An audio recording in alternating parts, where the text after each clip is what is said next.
On vous souhaite la bienvenue à ericlatour.com. Dans quelques instants, on vous parle des 70 ans du réseau Surdité Montérégie. D'ailleurs, fin du mois, le 29 octobre, il y aura bien sûr une célébration au Qualité Hotel à Saint-Jean. Mais tout d'abord, elle est la nouvelle directrice générale de l'Omnium Banque nationale de Montréal, la joannaise de l'Acadie, Valérie Tétrault.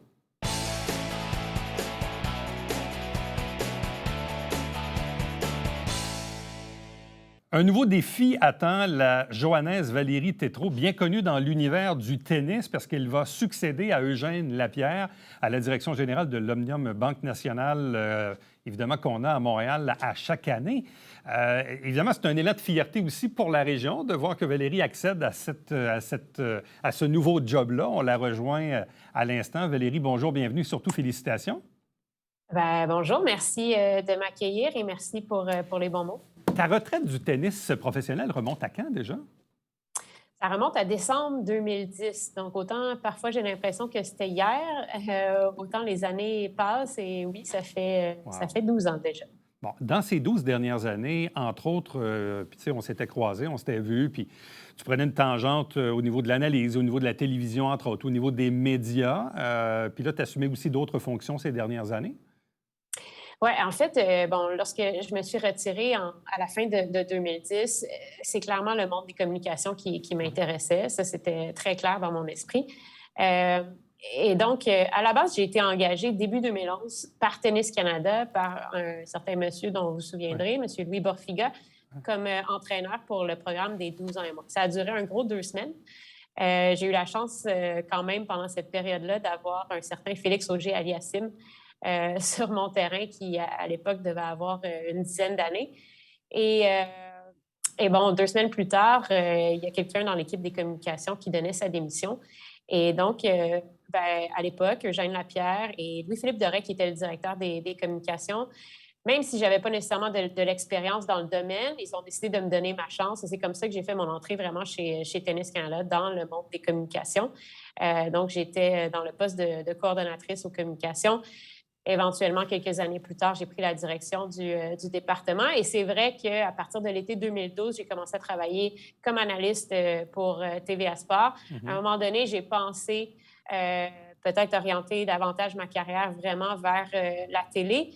Et c'est justement à cette époque-là où j'ai peut-être eu une première conversation avec Eugène Lapierre pour parler de sa succession. Il m'a un peu fait comprendre que, il me voyait potentiellement le remplacer éventuellement. Et là, on était loin de parler de sa retraite. Mais je me suis dit, je suis peut-être mieux de m'assurer de mettre mes énergies à la bonne place. Mais à partir du moment où Eugène Lapierre te voyait comme sa relève, est-ce que toi, tu sentais que potentiellement, tu te voyais aussi comme sa relève, ayant, le goût de le faire, premièrement, et les aptitudes, les connaissances, les compétences pour assumer ce rôle-là? Il faut comprendre que cette première conversation-là se passe à la fin de l'année 2012. Alors, j'ai 24 ans, je suis jeune, je viens de commencer dans le monde professionnel, le début finalement de ma deuxième carrière. Alors, à l'époque, je me sens pas nécessairement outillée là, pour penser que demain matin, je peux remplacer quelqu'un comme Eugène Lapierre. Après, par contre, je me dis, c'est sûr que ce serait toute une consécration si mon parcours, éventuellement, à un moment donné, pouvait me mener à ce poste-là, parce que c'est ce qui est un peu formidable et c'est là où je me sens privilégiée. C'est pas un poste, il n'y en a pas 2 postes comme celui-là, en fait, ici. C'est très rare et c'est quelques années plus tard où là, j'ai commencé à me dire, oui, je pense que je pourrais avoir les compétences à ma manière pour assurer ce rôle-là. Mais en même temps, les gens qui assument ces fonctions-là, que ce soit Eugène Lapierre dans les dernières années ou même son prédécesseur qui a abouti en politique comme ministre des Sports, entre autres, ces gens-là peuvent être en poste quand même assez longtemps à ces fonctions-là. Il y a quelqu'un la semaine dernière qui m'a dit donc là, quand on va se parler à ta retraite, tu vas être grand-maman. Là, j'ai dit, on va y aller une journée à la fois quand même. Mais c'est vrai que lorsqu'on regarde le passé et là, lorsque je regarde le parcours d'Eugène, j'ai à peine des souvenirs de lorsque lui faisait ses débuts en tant que directeur des internationaux de tennis du Canada. Après, il n'y a aucune garantie. Évidemment, il va falloir que je fasse mes preuves, moi aussi, dans ce poste-là. Mais c'est vrai que c'est plaisant de penser que je peux vraiment bâtir quelque chose de bien parce que c'est un poste que je peux garder potentiellement à très, très long terme Ouais. et ça me permettra, moi aussi, qui sait, de peut-être laisser mon empreinte finalement sur ce tournoi et sur le développement du tennis au Canada.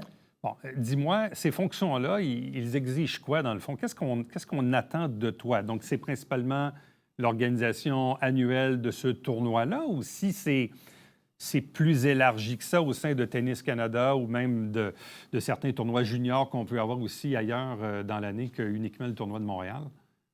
Ben là, c'est sûr qu'on est en transition. Donc, pour l'instant, je garde aussi certaines responsabilités avec l'équipe des communications dans un rôle qui est national.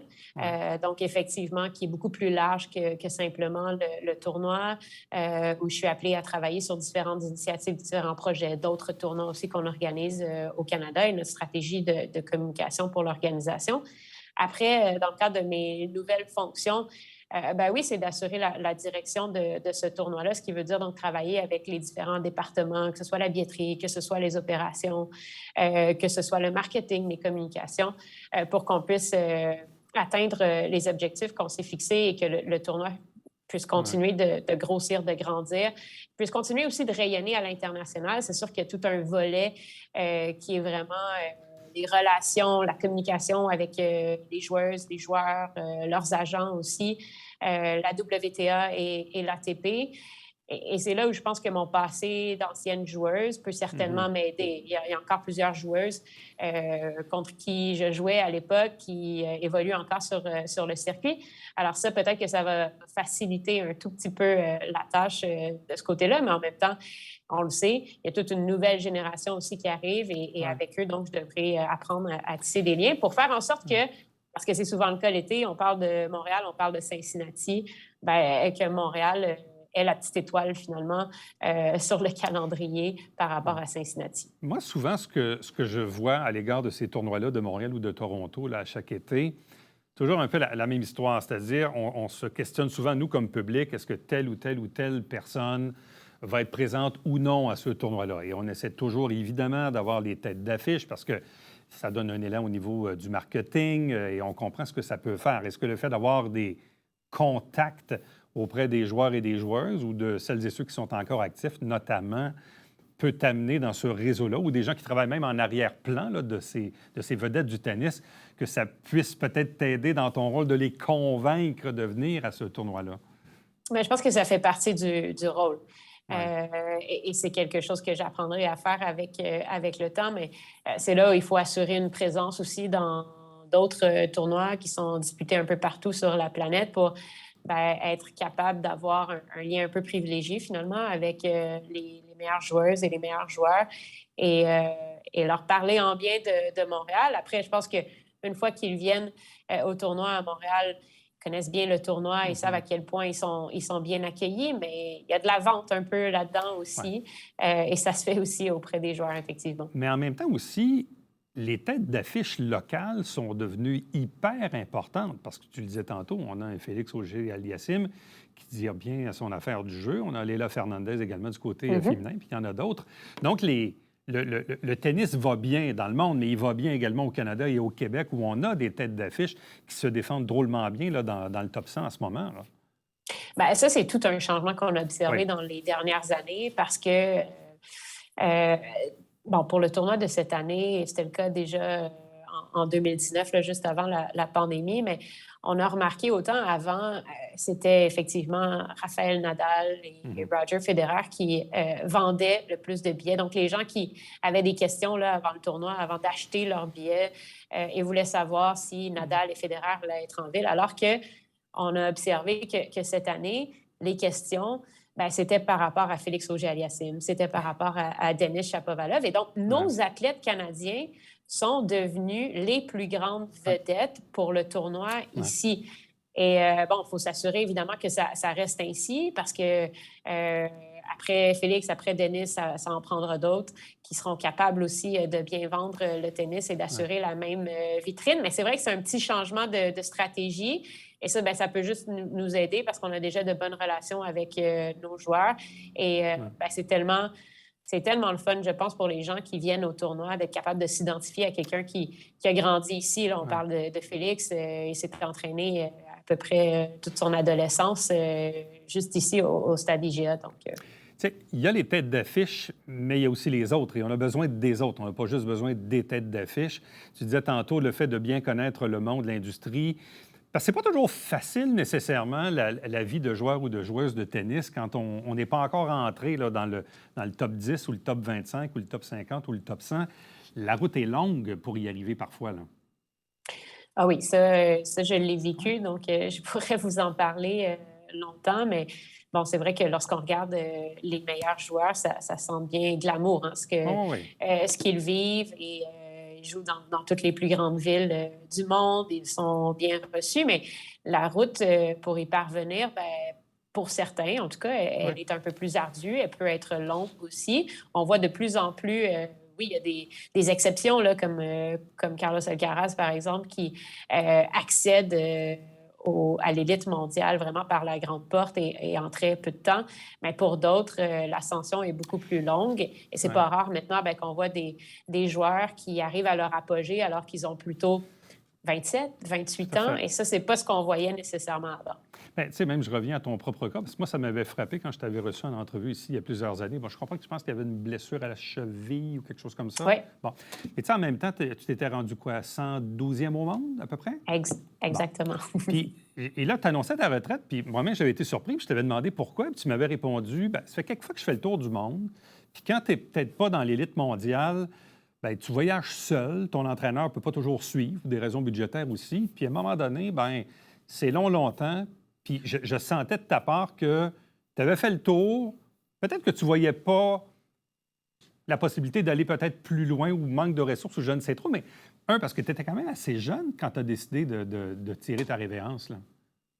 Oui, j'avais 22 ans. Ouais. Donc, c'est vrai que j'étais encore jeune, mais c'est exactement ça. C'est vrai que je ne me voyais pas nécessairement, ou je ne pensais pas en tout cas que j'avais le potentiel pour atteindre, disons, la 50e place mondiale. Donc, ce que je me disais, c'est que c'est soit que, bon, je continue à déployer tous ces efforts-là, ce que ça demande, oui, en temps et en énergie, mais aussi, effectivement, financièrement, et que je reste aux alentours de la 100e place mondiale, ou encore, je me dis, j'ai eu la chance quand même de réaliser mon rêve, et là, je passe à de nouveaux défis plutôt que de le faire un peu plus tard, alors que je serai peut-être dans ma trentaine. Et bon. C'est ça, mais je trouvais quand même que c'était beaucoup de sagesse pour une jeune fille de 22 ans de réfléchir ainsi à l'époque. Moi, ça m'avait marqué, j'y repense encore aujourd'hui, mais là, je regarde aujourd'hui, 12 ans plus tard, tu as quoi, 34 ans aujourd'hui?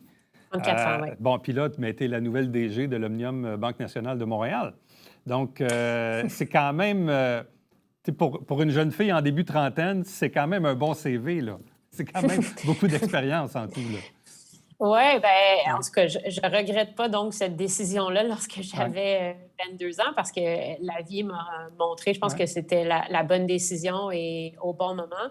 Ce qui fait souvent peur à n'importe quel athlète professionnel, c'est de faire le saut dans le vide. C'est cette peur de l'inconnu. Et ça, je l'avais aussi, mais je l'avais identifié et je m'étais dit que ça ne pouvait pas être ça qui me freine. Et donc, j'ai osé finalement mettre le pied dans le vide et me lever le matin sans savoir de quoi aurait l'air ma journée. Et il faut croire que ça a payé. Bien, bravo encore une fois, félicitations, bien fier de toi, bien heureux de te revoir un de ces jours peut-être à Saint-Jean-sur-Richelieu. Sinon, évidemment, bonne continuation de ce nouveau défi. Je suis souvent à Saint-Jean, donc ce sera un plaisir de passer vous voir. Merci beaucoup, Eric. Salut bien, merci. Restez avec nous, on vous revient après ceci.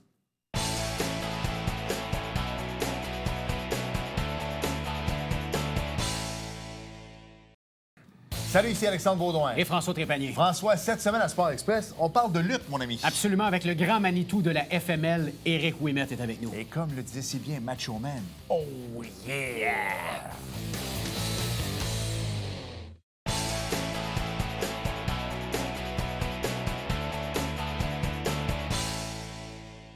Notre invitée aujourd'hui est la présidente du réseau Surdité Montérégie, un organisme qui célèbre son 70e anniversaire. Évidemment, c'est une entrevue plutôt inhabituelle parce que notre invitée est sourde. Donc, elle est accompagnée d'une interprète qui est à côté de moi, qui s'appelle Marie-Lou, qui va pouvoir, bien sûr, faire le lien entre nous deux pour qu'on puisse, évidemment, se comprendre. Donc, on vous souhaite officiellement la bienvenue à Mme Danielle Desmarais.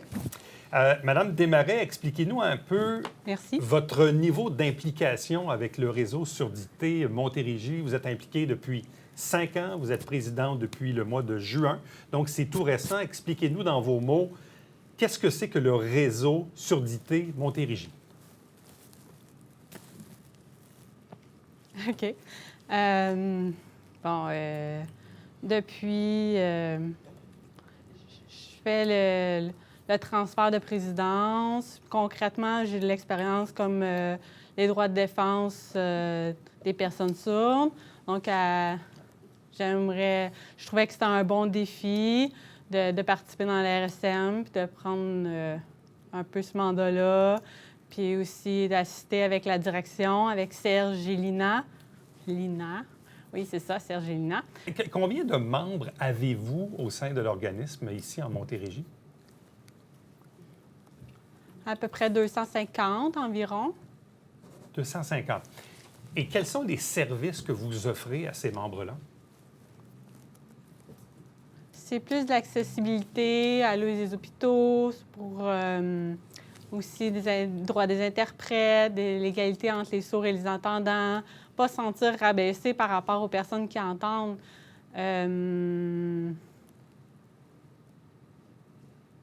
L'accès à l'information, beaucoup d'accès à l'information générale, le droit aux interprètes, le droit aussi, si on a des problèmes, des obstacles, on essaie de régler les obstacles pour que les gens se sentent acceptés puis que ça aille bien dans la société, que ce soit au travail. Vraiment, c'est vraiment large. Bon. Développement aussi. Quels sont les enjeux auxquels vous êtes confrontés aujourd'hui, en 2022? Parce qu'on se dit, il y a probablement des moyens technologiques qui vous aident dans votre quotidien, mais malgré cela, vous êtes probablement confronté quand même à des enjeux que vous devez communiquer ou dire aux autorités et au gouvernement. Depuis qu'il y a la COVID, ça a fait beaucoup d'impact sur les sourds à cause des masques. On ne voyait pas du tout les lèvres des personnes, on ne comprenait pas beaucoup les expressions. Il y a une grande partie des sourds qui lisent sur les lèvres. Des fois, écrire, c'est plus difficile, mais des fois, on sent que les gens ont une fermeture par rapport à ça. Ou des fois, dans les hôpitaux, les messages sont audio, mais pour les personnes sourdes, il faut avoir des numéros visuellement, d'avoir des noms qui s'affichent pour qu'on puisse savoir que c'est à notre tour d'avoir le rendez-vous. Des fois, si c'est seulement audio, on ne peut pas le savoir qu'on va être appelé, là. Dans les magasins, quand tu fais des commissions, les gens nous parlent, puis là, on ne comprend pas toujours. On sent qu'on est comme si on avait une victime de discrimination, mais c'est vraiment, on a besoin de ça, on a besoin de la lecture labiale, on a besoin d'écrire pour communiquer. Quand il faut qu'il y ait plus d'ouverture pour qu'on puisse participer au travail à titre égal. C'est sûr qu'on ne peut pas parler au téléphone, mais on peut quand même beaucoup faire les tâches. Le RSM travaille aussi beaucoup par rapport à ça pour qu'il y ait une ouverture d'esprit, qu'on soit aussi, il y a beaucoup de victimes de couples qui sont victimes de violences conjugales. Mais où on va quand on est victime de ça, puis on est sourd? Il faut savoir qu'il y a la Maison des sourds qui nous aide, qu'il y a des interprètes qui nous donnent c'est vraiment en apprendre une base de signes aussi. Ça nous aide pour aider, ça nous soulage aussi dans nos relations. C'est vraiment une base qui nous permet, c'est sûr qu'on peut plus en détail avoir des interprètes puis que ça nous permette de savoir plus, mais une base, ça nous aiderait vraiment beaucoup, là. Je faisais référence tantôt aux moyens technologiques d'aujourd'hui. En quoi ces moyens-là, quels sont-ils et de quelle façon peuvent-ils vous aider dans votre quotidien quand vous n'avez pas toujours à portée de main une personne pour vous interpréter ce que les gens disent?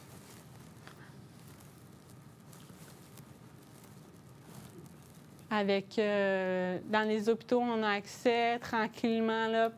C'est embryonnaire encore. Il y a des tablettes qui nous permettent de cliquer, puis on a une personne qui nous communique en signe avec nous. Sinon, on pourrait dire, mettons, par exemple, j'ai mal. On pourrait cliquer sur le signe. OK, mal, c'est bon. Tu sais, ça te donne une idée, comme tranquillement, pas vite, là, le en signe. Ça remplace un peu l'interprète, là, tu sais, qui pourrait dire, OK, t'es mal là, j'ai mal là. Puis avec la voix, l'entendant comprend que, OK, il a mal, puis on peut faire des échanges un peu comme ça. Bon, question qui peut paraître un peu naïve, mais quand vous devez recevoir ou téléphoner à quelqu'un, de quelle façon ça se passe quand vous devez téléphoner dans un service gouvernemental ou autre? Comment ça fonctionne?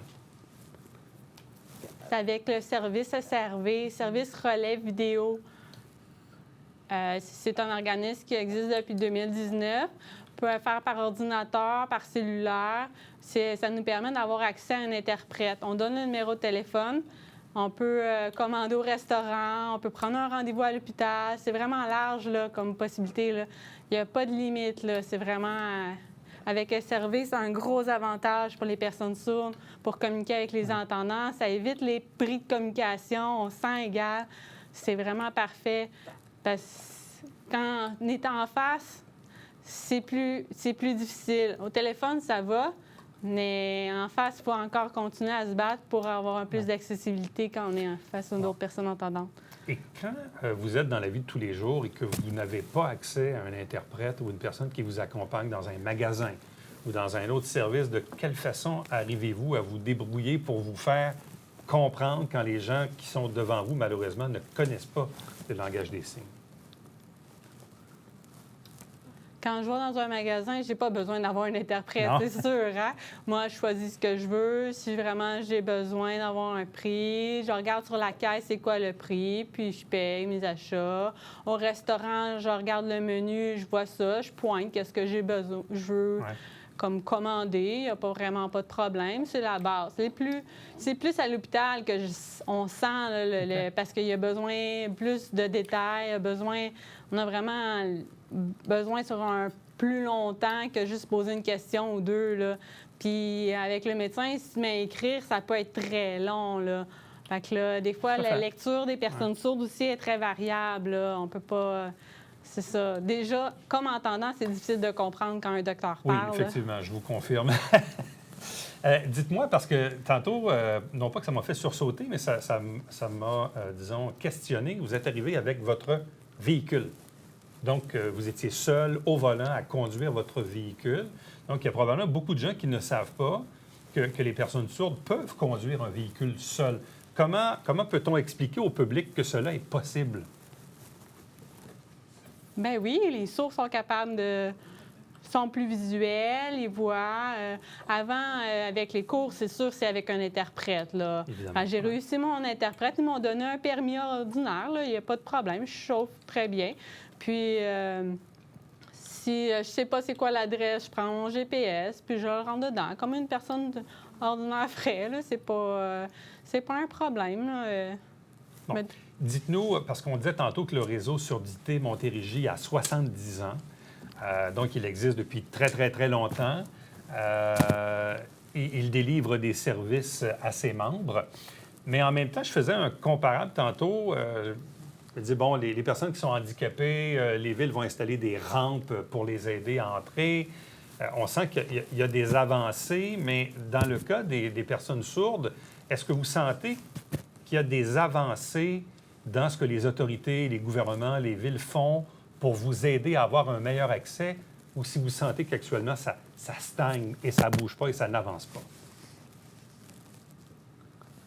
Un petit peu de progrès. Dans les hôpitaux, par exemple, plus d'accessibilité, on sent un peu... Ils sont souvent démunis face à ce qu'ils appellent une autre personne, ils font comme là. Ça crée de la frustration pour nous parce que c'est comme si la personne est comme affiche, puis là, elle va chercher une autre personne. Là, moi, je suis plus capable d'écrire, je suis capable de donner un numéro de téléphone pour qu'il appelle un interprète ou, par exemple, des fois, ils ne veulent pas payer l'interprète, mais c'est un service gouvernemental. Donc, c'est de la méconnaissance par rapport au fonctionnement. C'est un droit des personnes sourdes d'avoir un service d'interprète. C'est comme s'ils nous donnaient des limites, mais il faut rester ouvert par rapport à ça. C'est comme mon téléphone. Quand mon téléphone sonne chez moi, j'ai une lumière qui clignote. Même chose pour la sonnette. Ouais. En terminant, qu'est-ce qu'on peut faire pour vous aider? Bien, nous aider dans notre bataille pour l'accessibilité, pour les hôpitaux, pour des fois, les employeurs, ils considèrent qu'engager une personne sourde, mais c'est à une limite. Mais non! Les personnes sourdes sont capables, sont aussi débrouillardes, visuelles et manuelles que les personnes entendantes. Donc, ils ne devraient pas avoir d'hésitation par rapport à ça. Nous, on n'entend pas les sons, donc on est très concentré pour notre travail. C'est vraiment un atout pour une personne d'avoir une personne sourde dans son entreprise. Donc, c'est un avantage, vous pouvez travailler dans une aire ouverte. Sans vous faire déranger. Oui, ouais, exactement. Bien, Danielle Desmarais, présidente de Réseau Surdité Montérégie, merci beaucoup de votre passage à l'émission. J'espère que vous avez apprécié votre expérience. Ça fait plaisir. Donc, 70 ans d'histoire pour cet organisme, dans le fond, qu'on vous présente aujourd'hui, mais qui existe depuis quand même fort longtemps. Et longue vie, donc, au Réseau Surdité Montérégie. Et puis, bonne chance à vous dans les projets futurs. Bien, merci beaucoup. Merci.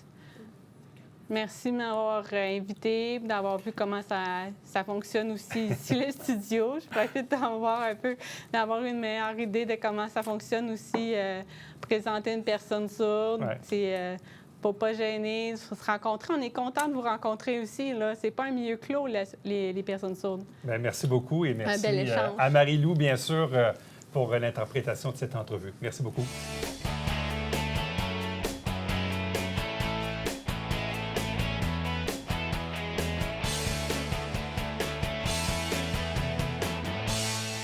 Depuis le 7 octobre 2022 et jusqu'au 30 avril 2023, il est permis à Saint-Jean-sur-Richelieu d'installer un abri d'auto temporaire. Donc, il y a une réglementation où il y a des choses à suivre. Si vous n'êtes pas sûr, vous pouvez aller directement sur l'adresse qui est inscrite actuellement à l'écran pour avoir tous les détails sur l'installation. À demain. Bye-bye.